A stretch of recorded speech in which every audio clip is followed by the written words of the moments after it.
Olá a todos. Essa apresentação que eu vou fazer agora diz respeito a um trabalho que eu apresentei no CEPOP em março de 2022, cujo título é Aplicação de armazenadores de energia em microrredes. Eu sou o único autor do trabalho. Vou começar fazendo uma breve introdução, em seguida vou falar sobre alguns tipos interessantes de armazenamento, de energia e que podem ser aplicados em microrredes, inclusive são estudados no mundo inteiro para esse fim. Vou mostrar também um sistema teste, um sistema tutorial, que eu fiz com um sistema armazenador de energia conectado a uma microrrede e também a um sistema de grande porte. E depois fazer simulações usando o programa PSCAD, mostrar os resultados e as conclusões. É fato notório que as fontes renováveis têm se tornado cada vez mais importantes no cenário mundial, especialmente aí a eólica e a solar, inclusive com um crescimento maior do que, por exemplo, gás e carvão. E nesse contexto, as microrredes buscam um melhor aproveitamento dessas fontes renováveis e também uma melhoria da qualidade da energia entregue à carga. O conceito de microrredes está relacionado com um grupo de geração distribuída e também dos grupos de cargas associadas, onde tal conjunto é encarado como um subsistema independente, que funciona de uma forma independente, mas que também pode se conectar a um outro sistema maior, um outro sistema principal. Um outro ponto a destacar é que é importante que defeitos que ocorram dentro da microrrede não sejam transmitidos para o sistema principal. E onde entram os armazenadores de energia? Eles entram justamente para mitigar os problemas oriundos da variabilidade, que também é bastante conhecida, a variabilidade das fontes renováveis. E, além disso, esses armazenadores podem conferir ao sistema maior estabilidade e confiabilidade. E um fato interessante é que os armazenadores vão demandar condicionadores de energia, que nada mais são que conversores de eletrônica de potência que vão pegar essa energia que está armazenada em forma de corrente contínua e transformar em corrente alternada para injetar no sistema e vice-versa. E associado a esse condicionador existe um sistema de controle que vai ali governar, a dinâmica do sistema. E as simulações computacionais, é claro, são fundamentais para que possamos compreender com mais profundidade os fenômenos que vão acontecer. Falando agora um pouco mais sobre o condicionador de energia, o dever de casa dele é transferir potência entre o armazenador e o sistema e também conectar a sua microrrede ao sistema principal. E dois tipos muito importante de conversores CACC, que são estudados nesse contexto, são os conversores do tipo fonte de corrente, que são aqueles baseados no uso de tiristores, ou também chamados de LCC, e os conversores tipo fonte de tensão, que são os VSCs, que são a base de chaves totalmente controladas, do tipo IGBT, IGCT. E não apenas conversores CACC, mas os conversores CCCC também são utilizados, como o Chopper e outros. Uma coisa interessante como eu tinha falado do controle do conversor, é que ele pode ter outras funções além dessas funções básicas. Por exemplo, quando o condicionador tem o papel tanto de conectar o armazenador como de conectar a microrrede ao sistema principal. Você pode projetar uma malha estabilizadora para amortecer um módulo eletromecânico mal amortecido presente no sistema principal. Isso é perfeitamente possível. E dependendo do tipo de conversor que você utiliza, também é possível que ele tenha funções relacionadas com qualidade de energia, como, por exemplo, eliminação de harmônicos, compensar desbalanços das fases A, B e C.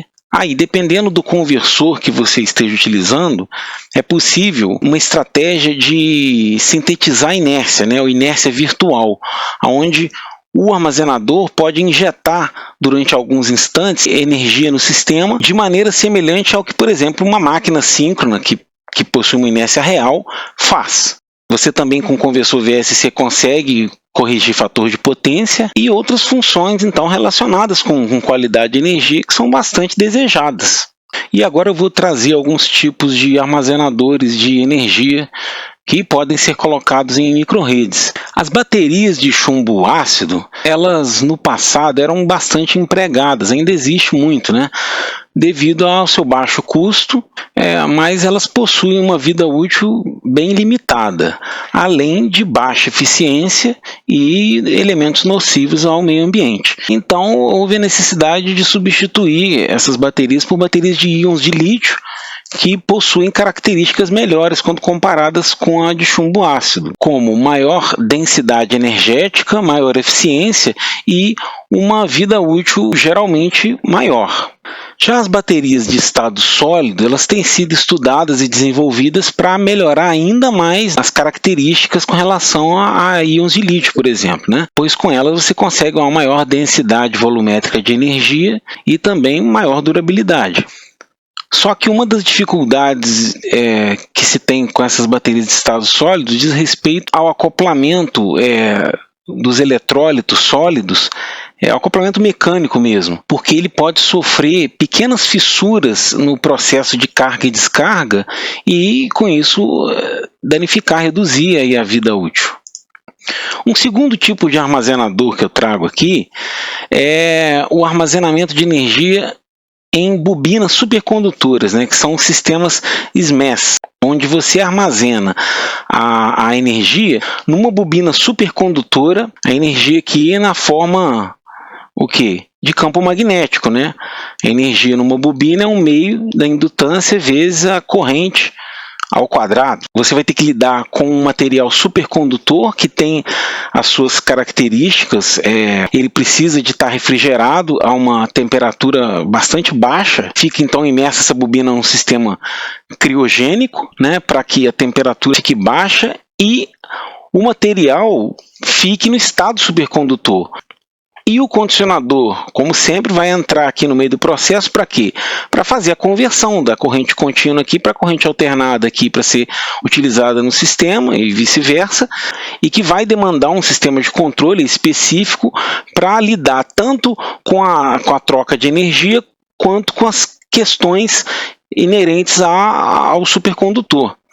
Uma grande parte dos SMEs utiliza o supercondutor metálico de baixa temperatura de nióbio titânio, porque ele tem um custo mais baixo. Só que o problema é que ele precisa de um fluido refrigerante, que no caso é hélio líquido, que é em torno de 4,2 graus Kelvin, que é bastante baixo, né? Mas eles possuem um bom desempenho e boas características mecânicas, né?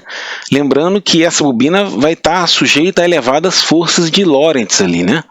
Então o pessoal naturalmente começou a desenvolver e estudar outros tipos de supercondutores que conseguem trabalhar em temperaturas mais elevadas, mas ainda muito baixas, né? Na ordem de dezenas de kelvins, mas que são os supercondutores chamados de alta temperatura crítica. Se a gente tivesse uma bobina dessa, né, supercondutora, que ficasse no estado supercondutor a temperatura ambiente, seria uma maravilha, né?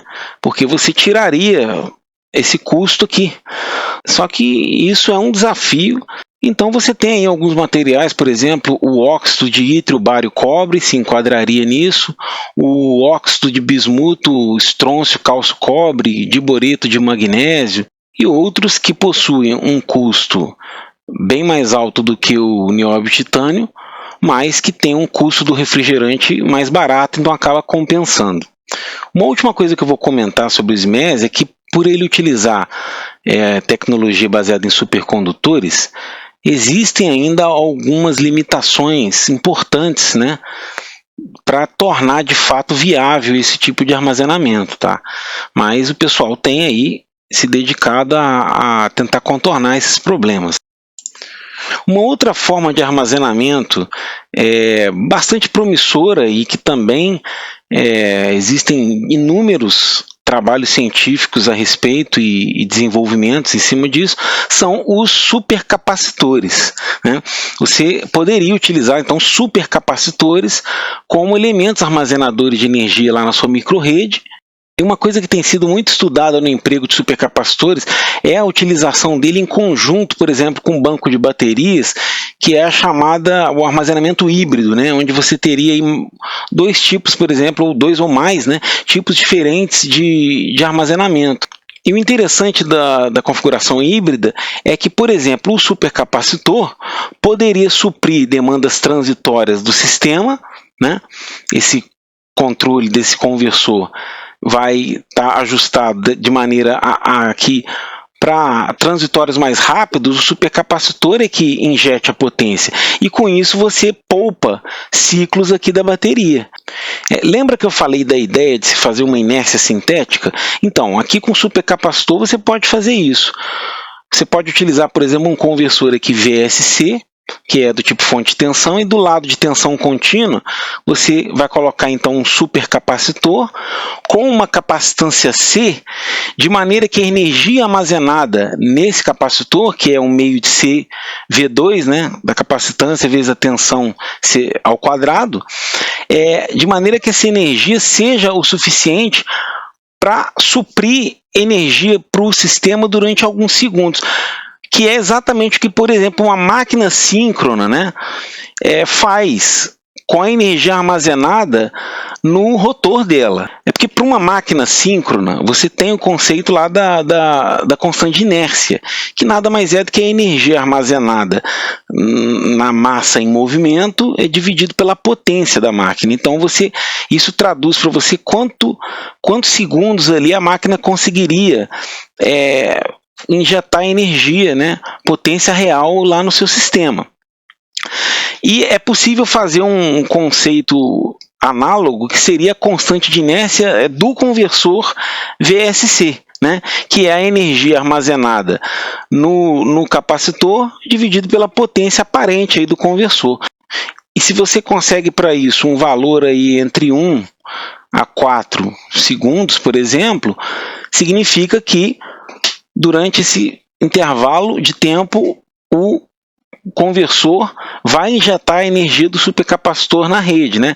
Seria a compensação de potência real.